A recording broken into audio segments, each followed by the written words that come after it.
10-Minute Jazz Lesson Podcast, episode 444.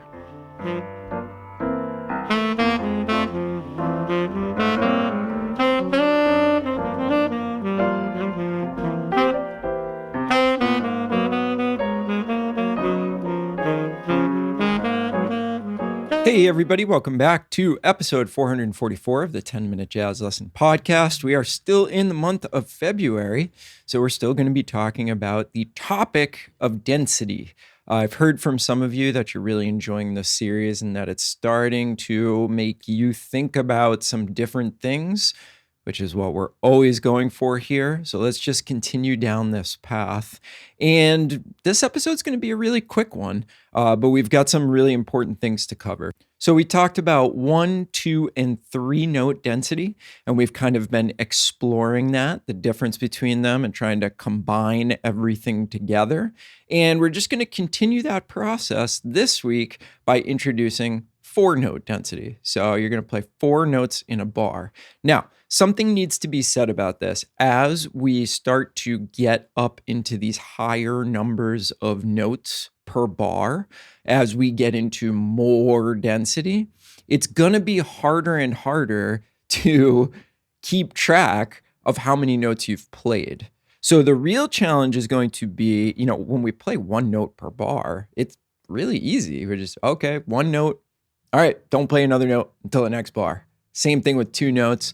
3 notes starts to get a little bit tricky where you may, and some of you may have experienced this working on the stuff from last week, where you're like, oh, I don't know, was that 3 or was that 2? Or did I overshoot and play 4 or 5? It starts to get a little bit confusing and you could really start to question yourself. That's all part of the process. But as we start to get into 4 note density, this really starts to show up where oh geez, how many notes did I actually play in that bar? But to tell you the truth, it's not really about playing exactly 4 notes every bar, okay? It's about the intention to play 4 notes per bar. So even if you realize, oh, geez, I only played 3, or oh, geez, I played 5. Oh my gosh.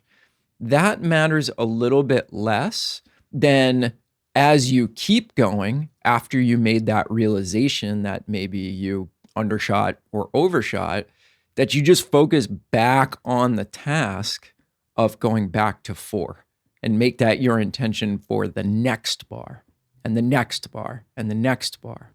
So a lot of people, they'll think like they failed if they didn't, like in every single bar of Recordame, did I play exactly 4 notes? I don't really want you to think about it that way, okay? Remember, the whole reason that we're doing this is to make some realizations about our playing, to force ourselves to do something that we wouldn't normally do, to get out of our patterns. Okay. And then to think about, oh, did this way that I was sort of forced out of my default operating system, was it cool? Did it make me think about some new things? Did it make me realize some stuff that I can actually pursue further? So I think probably most of you realize the point here of doing 1, 2, 3, or 4 notes per bar is not so that you can then go out tonight in your gig and play, 10 choruses over a jazz standard and only play 4 notes per bar. Like, that's not really the point. The point is to explore what density does to the sound of your solo, to the way that you build something by sort of forcing us into a certain model. Okay, so your assignments for this week, it's going to start by going through a whole bunch of choruses of Recordame and 4 notes per bar. Remember, the value can be anything you want. Could be quarter notes, could be 8th notes, could be 16th notes, could be some kind of triplet, could be a combination of all those things. Something's happening when we get to 4 notes is that basically we can't play certain subdivisions and fit them all in the bar.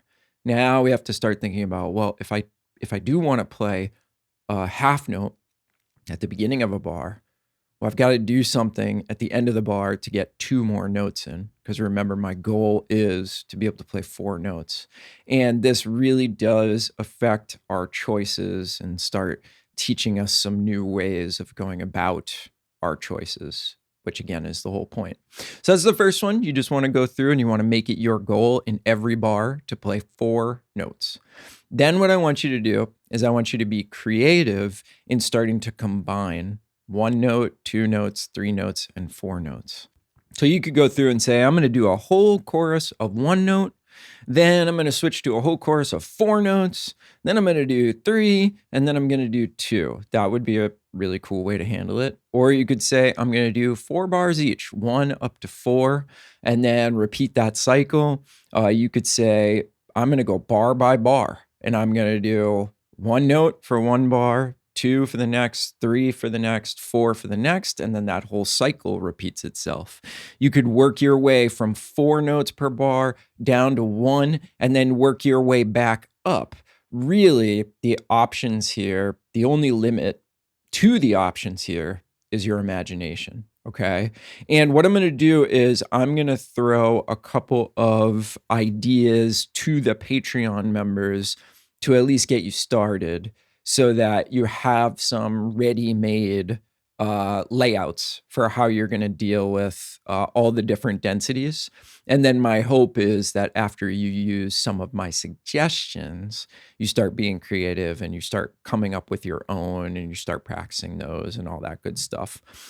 So I'm also going to provide some trading tracks where we trade choruses and possibly 4s over Recordame, practicing this initial 4-note density. And that'll be a really, really great tool for you to just get started and, have somebody holding your hand a little bit right from the very, very beginning, so that you have a chorus on and then you have a chorus off to just kind of listen to what it sounds like. Okay. If you're not sure what I'm talking about when I say Patreon, that's the way that we support this podcast. We don't do any ads. So we just rely on jazz students just like you that are getting something out of this to keep us going, to support us monetarily. In return for your support, you do get materials for every single episode so that you can take these ideas that we talk about and you can just start running with them. There's, a really low barrier to entry between, okay, I've got the idea, and then having some resources that will really allow you to just hit the ground running. We do all of this on the Patreon platform. So if you want to know more, it's just a small monthly donation. You can find out all the information and you can get signed up for instant access by going to our website, 10minutejazzlesson.com, clicking on one of the Patreon banners, or you can go to patreon.com and you could search for the 10-Minute Jazz Lesson Podcast. You'll find all that stuff. Quick shout out to some new patrons this week. Thanks to Andy, Steve, Albert, and Mark. Thank you guys so much for joining up to be a part of the family. And of course, like I always say to the over 350 members we have over there, thank you. We really could not do this without you. And I hope you're enjoying all the materials that we have over there. Okay, I'll leave off this episode by playing a couple choruses with that 4-note density so you get it in your head and start wrapping your ears around it before you go and practice. All right, have a good week, everybody. We will see you next time. Bye.